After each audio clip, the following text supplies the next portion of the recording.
Okay, looks like we're good to go. Um, so game number 13 from Invincible. We've got another game of Shusaku against Showa. Yeah, we were waiting just for you, John. Um, kind of interesting. We're starting to see like enough of these games that kind of have a feel for what how they play the opening, right? We've seen this before, for sure. Shusaku takes his Kosumi yet again. I've discussed kind of like the merits of this move twice in previous lectures, so I'm probably gonna not say so much about it this time. Hey, Alex. Uh, in the previous game, White decided to try this Kosumi also at B, but this time he went with the more usual move, which is to make sure that Black can't get a really nice pincer on the right side. That's a big move. Black takes his last enclosure here, and that prepares for the left side, right?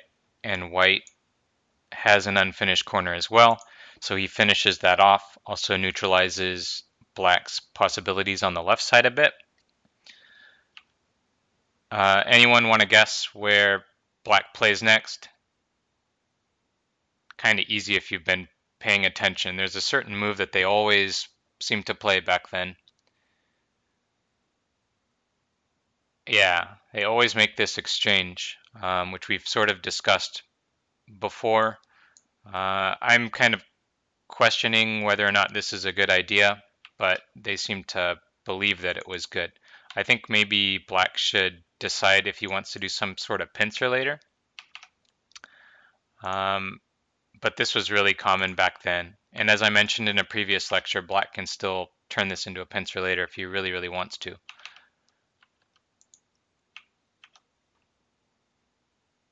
All right. Um, so Black finally decides to help the stone on the bottom. Uh, This one looks kind of slow, N3. Maybe his idea was that since White already has two stones over there, there's not much he can do, so he's just taking a nice solid approach. Is P17 sack stone? Does that mean sacrifice? You're, you're essentially you're asking why White jumps, right? Um, White normally jumps in this shape instead of playing here because this would be a little too heavy, right? You're pushing Black from behind. And if you just take a look at, the numbers game here, Black's got 3 stones, White's got 1. So White isn't interested in getting like an even result, right? You can't really expect to get something even locally. Since Black's already stronger here, he's going to take the light approach. So that's why we normally play the jump. It's a lot harder to get into trouble that way. And it's still not that easy for, I mean, even if Black pushes through and cuts, there's plenty of Aji. So that's standard. Okay, so Black finally plays down here. Which side of the board is the biggest now? By the way, just as a note, sorry for I'm probably gonna have to I mentioned earlier, but some of you joined later. I'm gonna have to take more of a brisk pace because I have my um, teaching game with Mr. Yang is at 7 o'clock, which is in 50 minutes for me. So I have to make sure that I'm done in time. Right, the left side. And And last time we talked about how to choose the spacing, right? No, you can't watch unless you want to pay. You can pay for my lecture, then you can watch. How do we choose how far we can go on the left? This is actually the exact same position we saw. Oh, not exactly the same, but very, very similar. C9. Right, because C9 leaves us the two spaces. So that is indeed what white does. Good. Yeah, so even if white gets pincered like at A, he would still have a two-space extension to C6.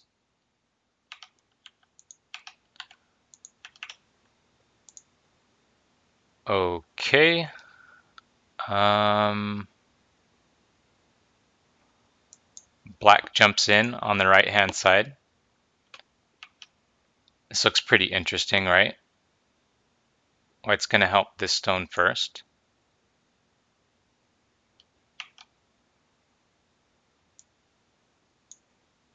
Black jumps out. And now white plays here, which is a really big move. If you take a look, the 3 stones aren't really that settled at the moment, and also N16 raises the top position a lot, right? So white is starting to get a lot of potential in the A area. And with the 3 black stones being a bit unsettled, not really having a base themselves, white doesn't have to worry that much about these 2 stones. So black plays really calmly here, and he says, okay, you're right. If I don't take my base in the corner now, it's not going to be that easy for me to settle. So he goes ahead and does that. And now what should we be doing now as white, do you think? Let's get some different ideas.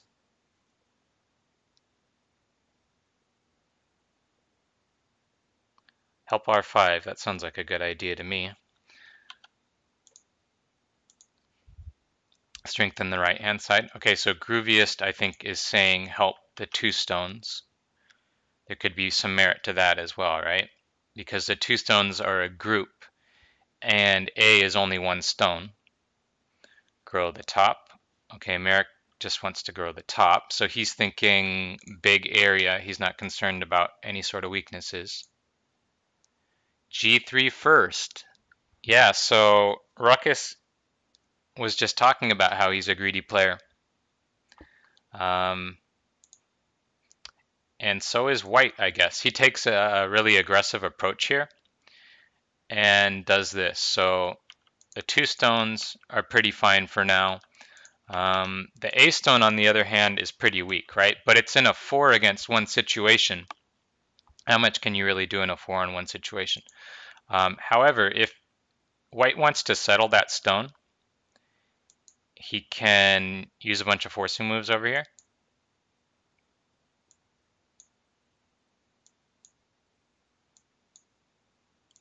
This is kind of like a standard sequence, right?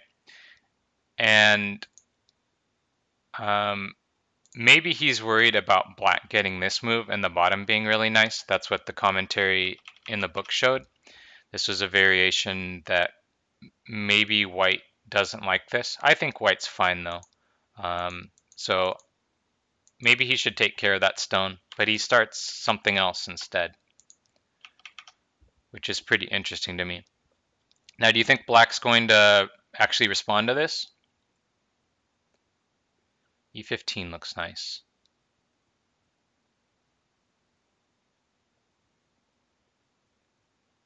Not a chance. E15 is kind of like a vital point, Merrick, but I think that's typically, it would be more appropriate once white has like another move on the top than you would normally see if E15. But right now, if black wanted to come up into the top, he could probably just play on the top because it's so wide up there. Oh, okay. So what are we going to do then if we don't respond? Oh, I see. You were talking about like this? I think this is what Merrick was saying. Okay. Play near A. Well, white didn't help his stone, right? So wouldn't it make sense for black to capitalize over here now? No, that wouldn't make sense. Shusaku thinks that this makes sense. He wants to kill this stone. Again, white shows really good style in this area. Let's take a look at what he does. First of all, he's not going to play this, right? This is like super duper heavy. Black can just play something and white, yeah, that's 20k style, right? So white's going to try something lighter. First he forces here. then he forces here, and then he jumps away with this light move, which is pretty interesting. So first notice that if white gets a move at A, all his stones are going to be working together really nicely. Also, that would separate off the black stone. So A is the vital point, and black plays that right now. But let's try and take a look at the meaning of the stones that he got there. First of all, later on, there still might be Aji at A for white. White also might be able to attach at B, right? There's the Atari at C. So there's still stuff that he can do here.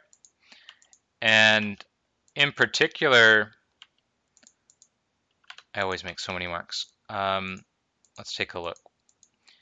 If he just plays, so this is the move he ends up playing, right? So let's see what happens if he just plays there first. If he just plays here, now black could just capture like this, right? That's pretty simple.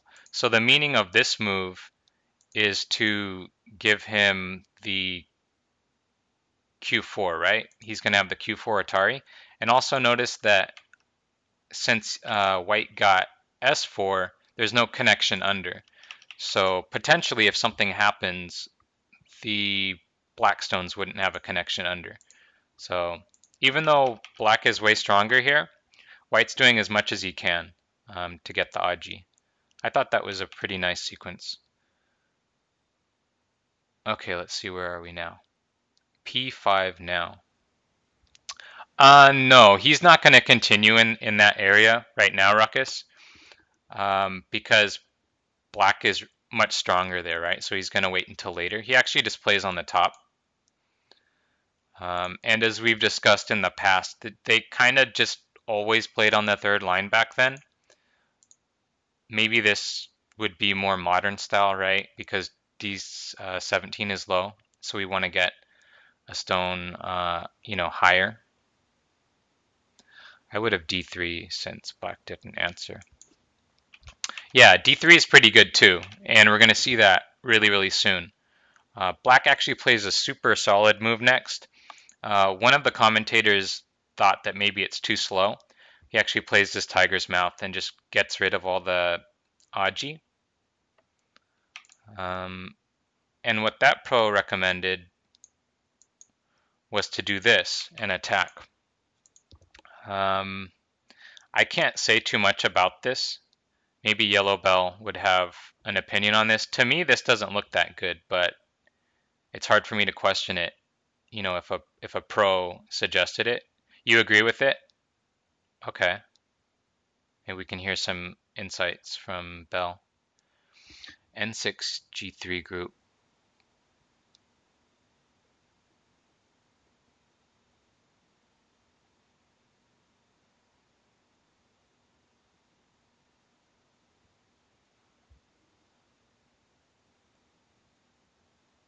Right, okay. I guess my concern was that like this A stone looks kind of high. You know, it's like on the 6th line, so I'm not sure how much value it's going to have. And it also seems like white just has room to extend on the bottom. Probably 2 spaces, right, to be safe. Do you have an idea how black would continue from here? By playing this, white will play K3.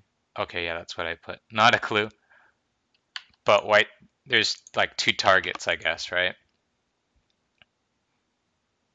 Okay, cool. So maybe Shusaku was a little too happy with this move.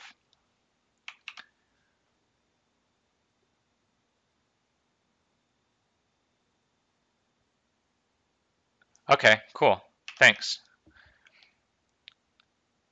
So now white goes for the move that Honeyboo mentioned.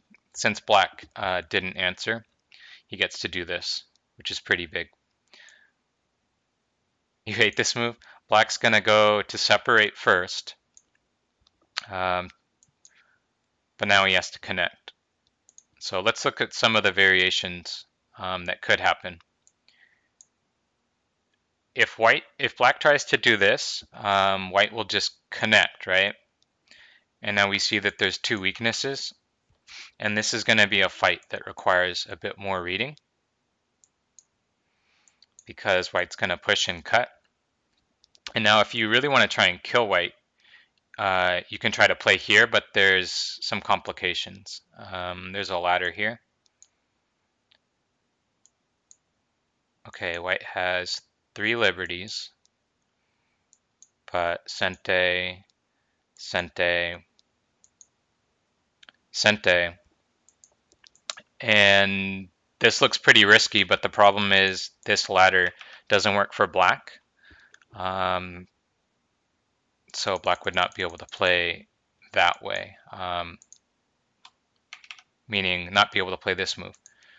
So probably he would have to back off and let white have the corner, and then he could get a pretty thick position down here. And what the commentator said in this case was that locally the result's not really that bad, but globally, if you look at the board, all of black's stones are biased just towards the bottom, whereas white has kind of like a harmonious just balance. You know, he's got stones on the top, he's got a position on the right side, on the left side, he's also got corner territory, so it seems a bit balanced. You want me to give away the ending already, John? Okay. Yeah, go ahead, Merrick.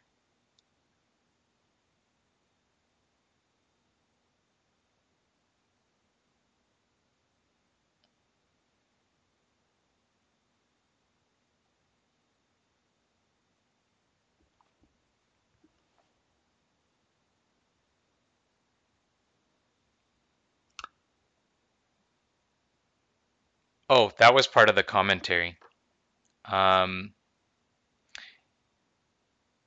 It's kind of tricky because I want to give credit to the commentators in the book, right? Because that's their work. But at the same time, it's also mixed in with my comments too. So I do my best to try to point out the commentator when I can, but otherwise it would just clog the lecture up too much. But yeah, that was one of the diagrams from the book, Merrick.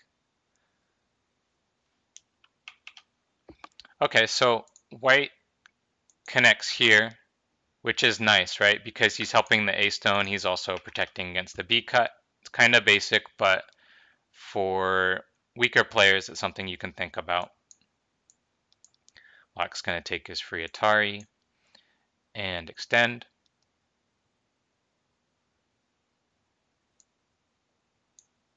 White gets a really nice point. It seems like white's starting to get a really nice position in the top left, right? He's got the double wing.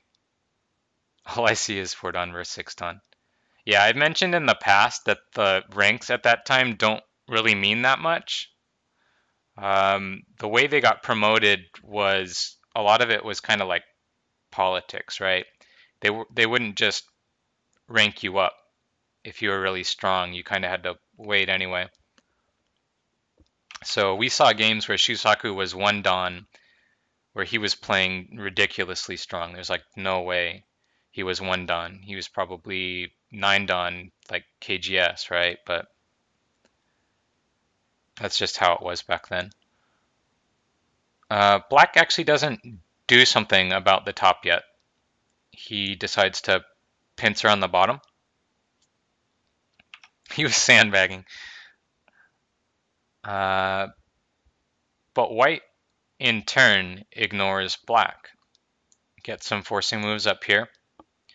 Again, like I mentioned, black doesn't really have many places to go with this group. So he actually just answers these forcing moves to make sure that he's strong in the corner. And now white plays a really nice move to enlarge the moyo. Any ideas? Where would you put the stone to grow the moyo?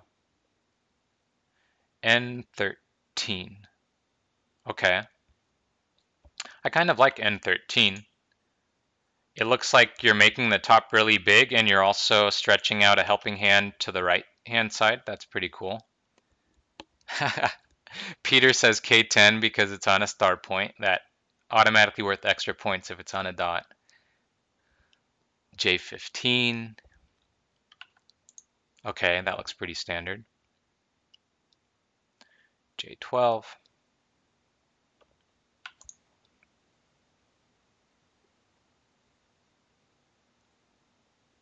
Lots of ideas, right? Nobody's come too close to where he actually played it.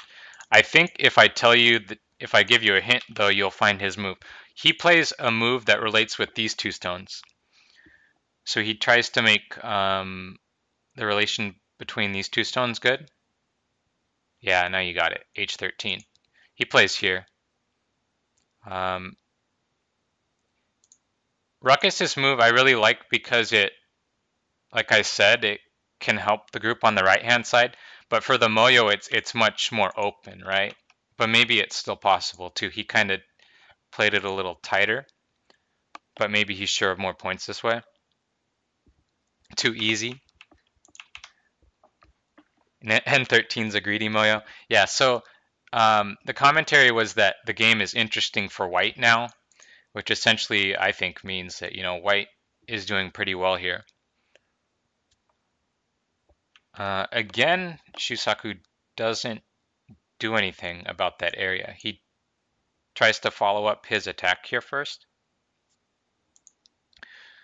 White tries to get this incente, but black throws in first, then responds, and now white bumps and then jumps out. So do we know why white doesn't just jump out? This is classic. How do you cut, Ruckus?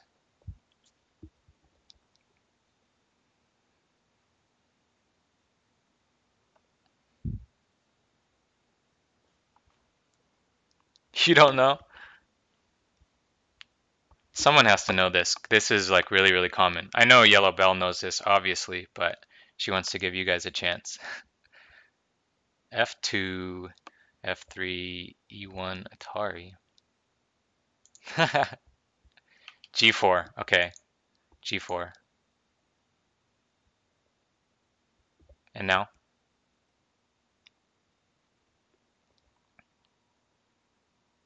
G2. Yeah, so white would be cut off here. You can take a look at this later if you want and try all sorts of variations. White actually can't connect. It's your favorite? Yeah, I don't know if I've ever actually gotten to play it. Doesn't F2 work? F2? I don't think so. Atari? F2 for B. Oh, you want to do it like this? Yeah, a lot of times, like in weaker player games, or maybe this isn't a weaker way to do it. This is like a more straightforward way to do it, right? But you give Puniki on the bottom. So I'm not sure when you choose which way to do it.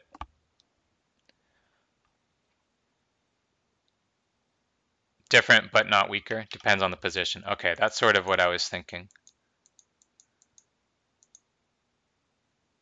If the middle was more interesting, then you would, okay, that makes sense, because you just want to cut this stone off, right?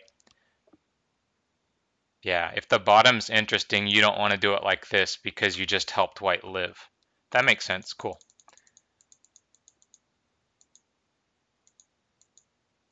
Oh man, I've only got 30 minutes to finish this. Okay, so black plays here, which is kind of forcing. White responds. I know it looks like it would be really fun to keep growing the Moyo, but if black gets to play this, this looks really difficult because now you kind of want to play here, but I think this wedge is just going to cut you off now.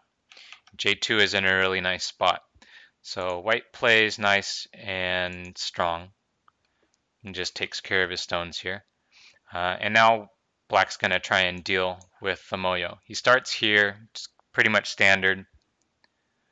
White says, I'm not going to give you any Aji in the corner.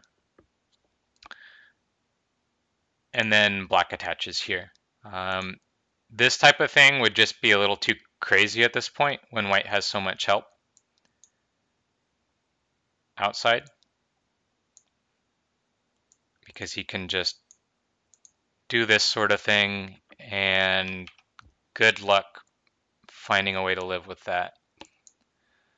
So he attaches here instead, sees if he can get something here. Also, what's kind of nice is maybe he'll have a target in these white stones over here. Fujiwara no Sai can play like that and still live. Maybe. White connects here, which I think is kind of good. A good lesson for a lot of players here. You probably would want to Atari or something, thinking that that's the most severe way. But you can take a look at White's example here, and he's just saying, you know, if I make myself really solid, then you have less to work with.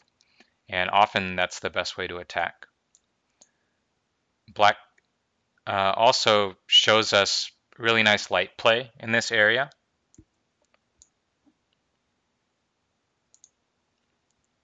Jumps here, which means he's willing to play Ko at A. And even when white plays this Atari, he jumps. He's playing really lightly with these stones. White's still trying to surround. He's playing as light as we can.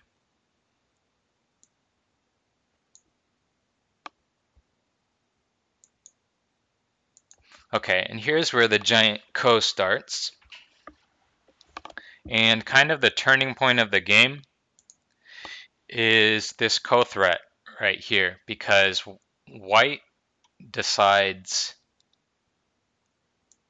I think that this is more interesting. So I don't care about your Ko threat. He Ataris, and then he plays this kick here, which is pretty interesting, right? It's like an A, B, Miai sort of deal. Black connects. White plays the Hane. And now we get into this really big fight. So just watch and enjoy, essentially. Black captures, see what white's going to do. White actually connects on this side, which is a little interesting. So the comment here was that if white protects on this side,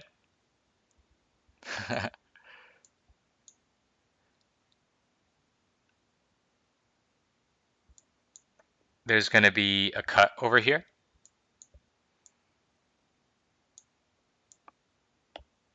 White's going to have to surround.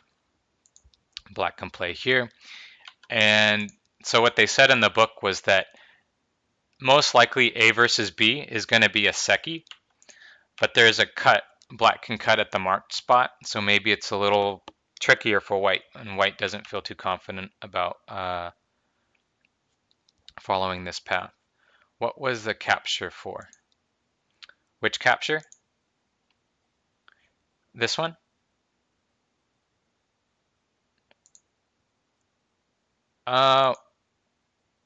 Well, it's Sente and it's starting to help his shape, right? We'll see. This gets super, super complicated, like probably beyond how complicated you might think it could get. But let's just take a look.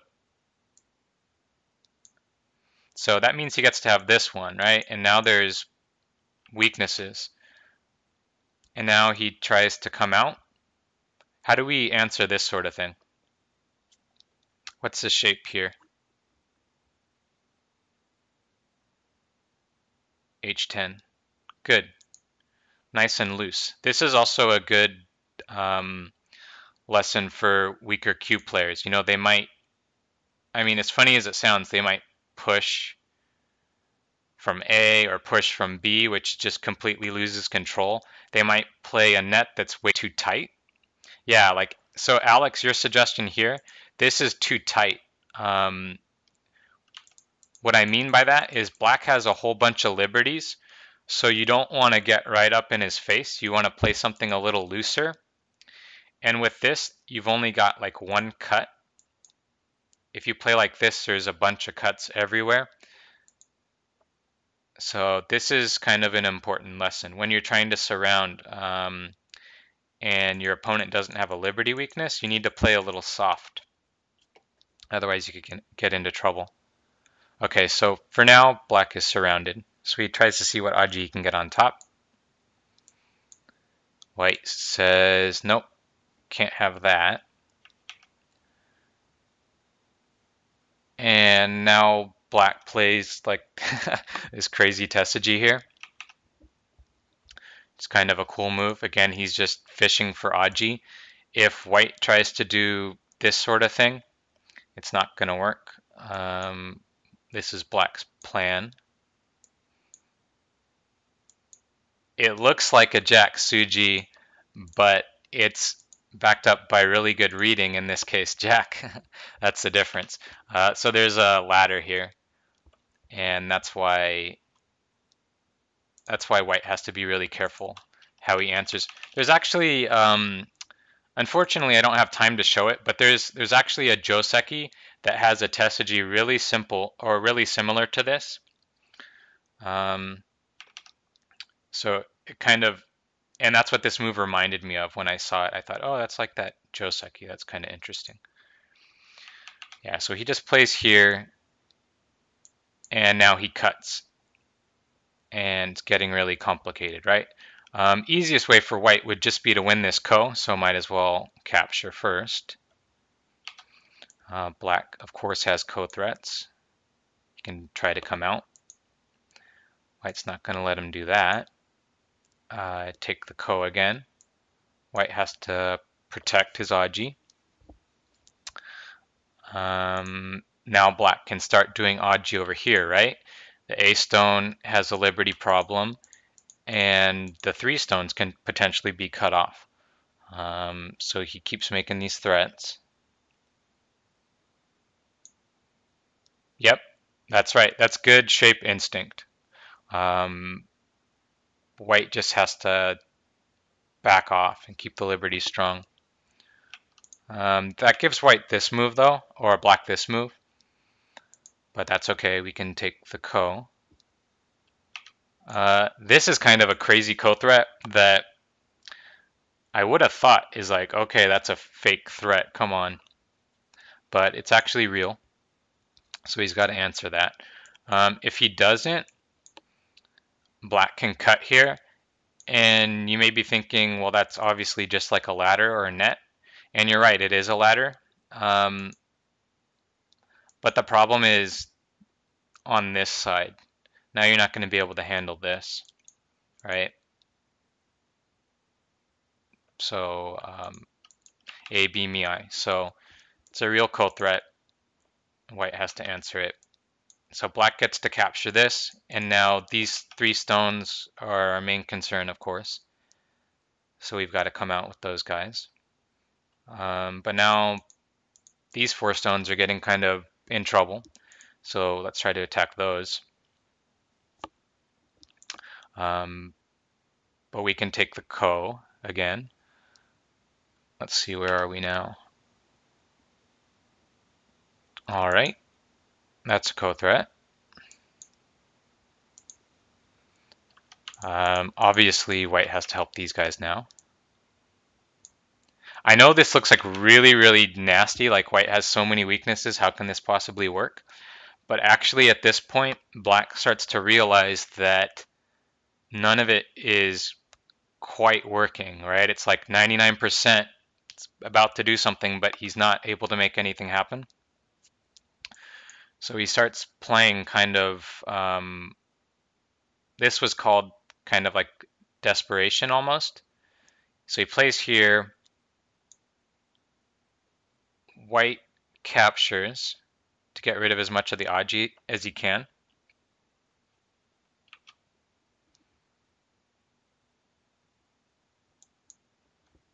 Black plays here to see what white's going to do. Now, if you just capture, black's going to get the Atari at B, right? And he's going to get all sorts of forcing moves and probably live on this side. So white has to be brave here and just extend. And this actually works. So A is now officially dead. And black really goes into desperation mode now. He actually plays here. But let's take a look at what would happen. Black would have to play here first, right? To try and kill the stones on top.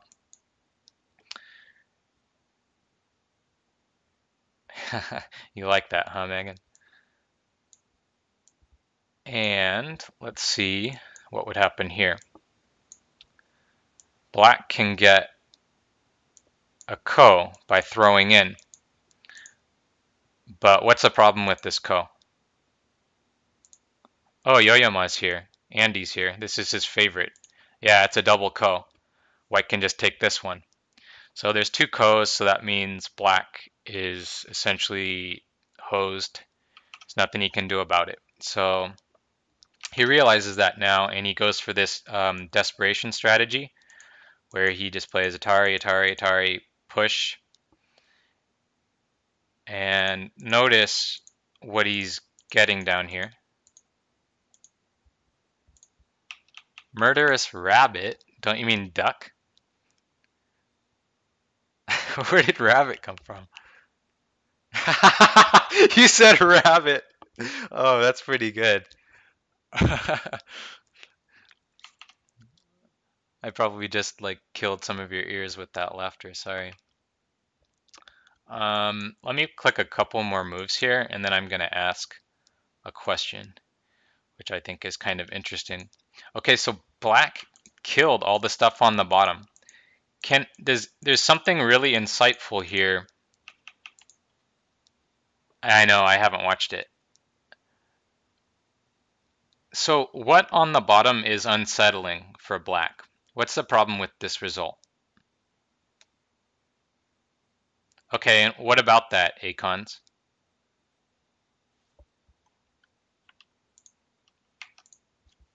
Acons is on the right track.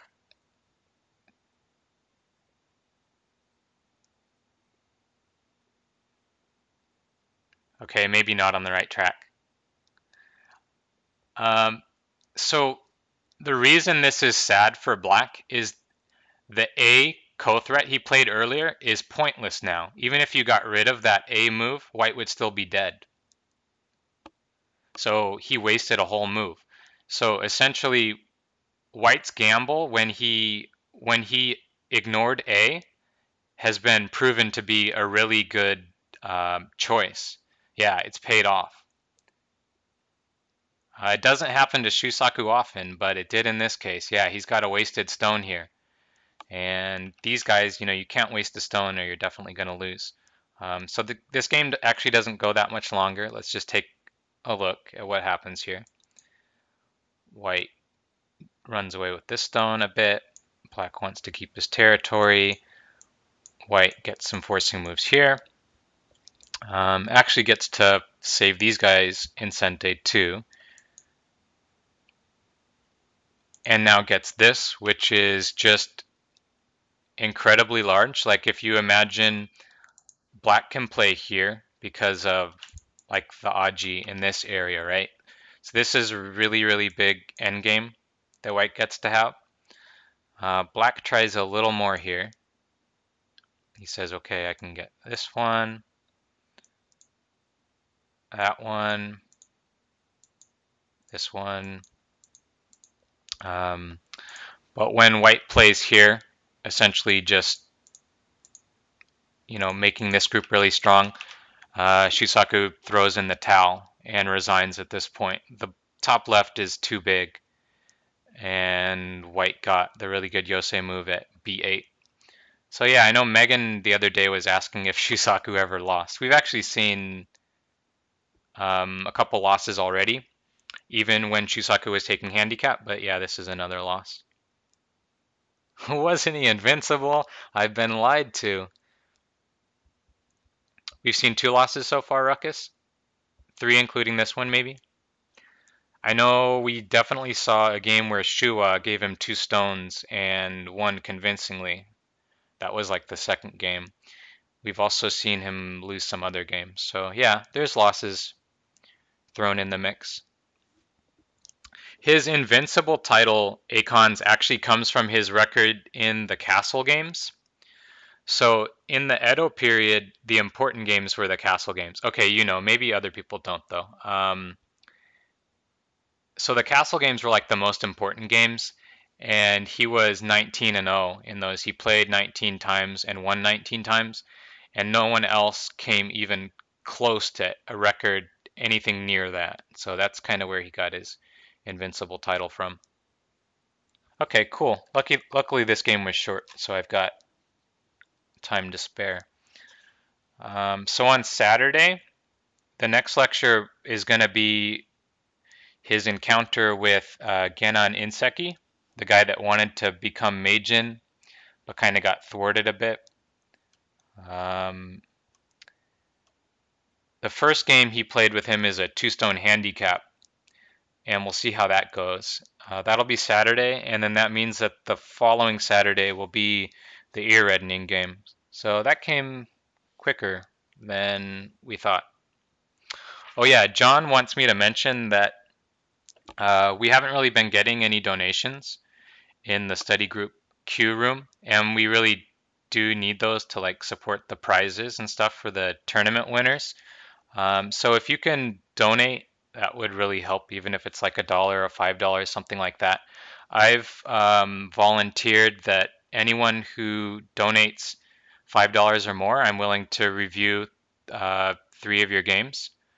And Yellow Bell has recommended or basically said that, $8 or more and she'll review your games. So $8 and you can get a much stronger review. So I would recommend it, and hopefully we can get uh, more funds coming in.